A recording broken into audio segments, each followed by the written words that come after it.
రెడ్డి గారు, అసలు అమెరికా చరిత్రలోనే అతిపెద్ద బహిష్కరణ అస్త్రం ఇది. ఆల్రెడీ మిగతా దేశాలకు సంబంధించిన అక్రమ వలసదారులతో పాటు భారత్కు చెందిన అక్రమ వలసదారులపై ట్రంప్ ఉక్కుపాదం మోపుతున్నారు. అయితే 18,000 మందిని పంపించడానికి ఇప్పటికే భారత్ అమెరికా మధ్య ఒప్పందం కుదిరిందంటున్నారు. బట్ లెక్కల ప్రకారం 7,25,000 మంది వరకు అక్రమ వలసదారులు ఉన్నారని కొన్ని గణాంకాలు తెర ముందుకు వస్తున్నాయి. ఈ పరిణామాలను ఎలా చూడాలి, భవిష్యత్తులో ఏం జరగచ్చు sir? So one thing is very clear అండి.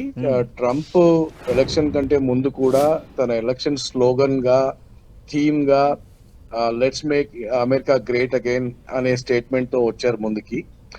అండ్ అమెరికా ఇవాళ వాళ్ళ పర్స్పెక్టివ్ నుంచి చూస్తే వాళ్ళకి ఉన్న first problem is unemployment for their own population. And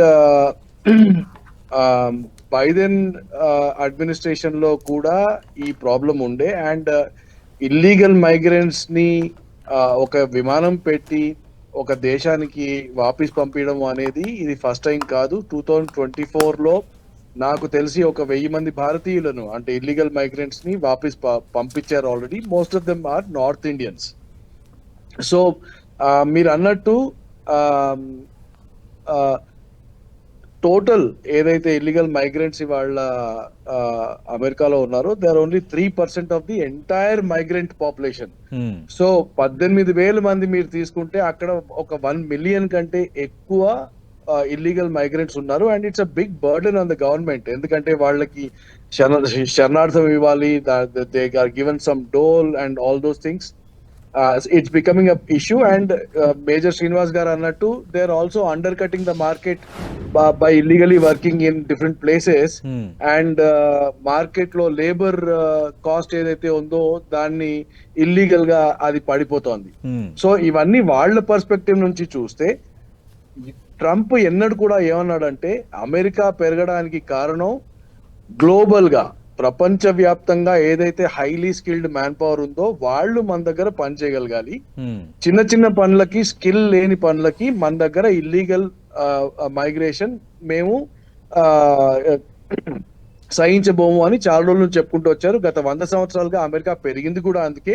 కాబట్టి ఇప్పుడు వాళ్ళ దేశానికి అవసరం లేని లేబర్ ఏదైతే ఉందో ఇల్లీగల్ గా వచ్చిందా లేక లీగల్ గా వచ్చి ఇల్లీగల్ గా స్థిరపడిందా అనేది వేరే విషయం. కానీ వాళ్ళందరినీ మాత్రం రీపాట్రియేట్ చేస్తాము అని చాలా క్లియర్ గా ఒక పాలసీ తీసుకొచ్చారు. అండ్ దాని ప్రకారంగా ఒక ఐడెంటిఫికేషన్ ప్రోగ్రామ్ నడుస్తోంది.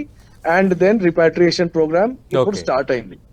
రెండోది ఏంటంటే అండి, మీరు అన్నది ఇండియాతో ఉన్న అగ్రిమెంట్ ఏంటి అంటే, India and US have been in a dialogue. And India clear గా ఏమందంటే, ఇల్లీగల్ గా మీ దగ్గర భారతీయులు ఉండడం మాకు కూడా ఇష్టం లేదు. మీరు ఏ సిటిజన్ అయినా తెచ్చి డాక్యుమెంట్ పరంగా వాళ్ళు భారతీయులు అని మాకు ప్రూవ్ చేస్తే మీరు వాళ్ళని మా దగ్గరికి పంపిస్తే మేము తప్పకుండా వాళ్ళని యాక్సెప్ట్ చేసుకుంటాము అని ఒక క్లియర్ స్టేట్మెంట్ ఇచ్చారు. ఎందుకంటే టుడే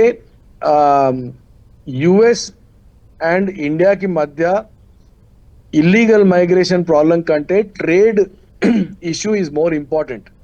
సో వాణిజ్య పరంగా మనం అమెరికాతో సత్సంబంధాలు ఉంచుకోవాలంటే ఇలాంటి చిన్న చిన్న పరిమాణాలని మనం అబ్జర్వ్ చేసుకోవాల్సి వస్తుంది. Okay, right. భరతరెడ్డి గారు, ఇంకా భవిష్యత్తులో ఎలాంటి నిర్ణయాలు ఉండొచ్చు?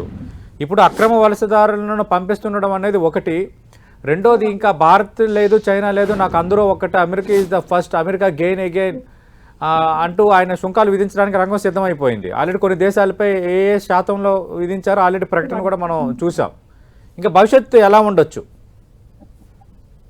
సో భవిష్యత్తు ఈజ్ వెరీ క్లియర్ అండి. యుఎస్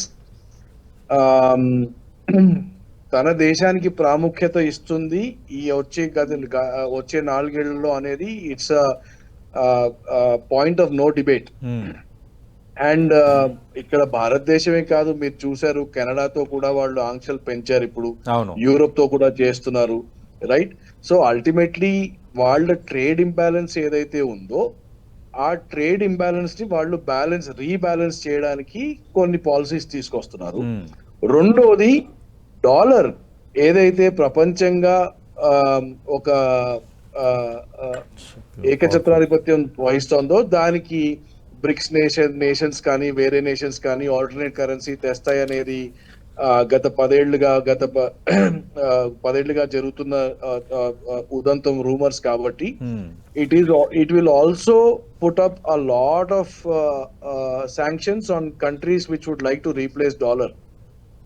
So I think ఈ రెండు ఒక సైడ్ అయితే, మూడోది there is a new word అండి, not a new word but it's called reshoring. So మీరు గత 20 ఏళ్లుగా ఆఫ్ షోరింగ్ అని విన్నారు.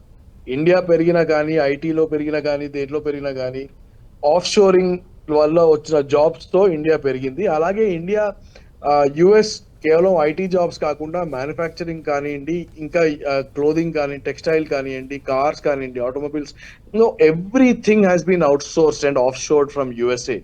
ఇది జరగడంతో యుఎస్ఏకి ఏం జరిగింది, యుఎస్ఏలో ఎంప్లాయ్మెంట్ ఆపర్చునిటీస్ తమ సిటిజన్స్ కోసం తగ్గిపోయాయి. సో ఇప్పుడు ట్రంప్ ఏం చేసినా కానీ రీషోరింగ్ ఏ పాలసీతో అయితే సక్సెస్ఫుల్ అవుతుందో ఆ పాలసీస్ నే వాళ్ళు అవలంబిస్తారు. నంబర్ 1. నంబర్ 2, నౌ మనం మాట్లాడింది ఇల్లీగల్ మైగ్రెంట్స్ ని డిపోర్ట్ చేస్తున్నారు అని. దీస్ ఇల్లీగల్ మైగ్రెంట్స్ ఎవరిప్పుడు, పంజాబ్ నుంచి కెనడాకి ఎవరైతే ఫార్మర్స్ వెళ్ళారో, అక్కడ కెనడా నచ్చక లేక కెనడాలో ఉద్యోగాలు దొరక్క నార్దర్న్ బార్డర్స్ నుంచి సౌత్ సైడ్ వచ్చి, అంటే అమెరికాలో ఎంటర్ అయ్యి అన్ని స్టేట్స్ కి పాకిన వాళ్ళు వీళ్ళు. Not necessarily students from Andhra Pradesh or Telangana or whatever, right? So first list of immigrants who all illegal aliens who are being deported are those, right? Second ఏంటంటేనండి, ఒకవేళ అమెరికాకి రీషోరింగ్ జరిగితే, అమెరికాలో జాబ్స్ పెరిగితే మళ్ళీ అమెరికాకి మ్యాన్ పవర్ అవసరం ఉంటుంది తప్పకుండా.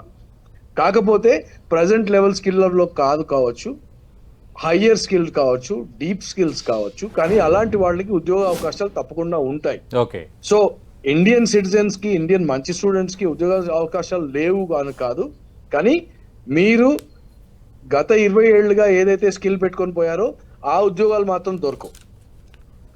సో హైయర్ ఎడ్యుకేషన్ చేస్తే తప్పకుండా మీకు ఉద్యోగాలు దొరుకుతాయి అమెరికాలో.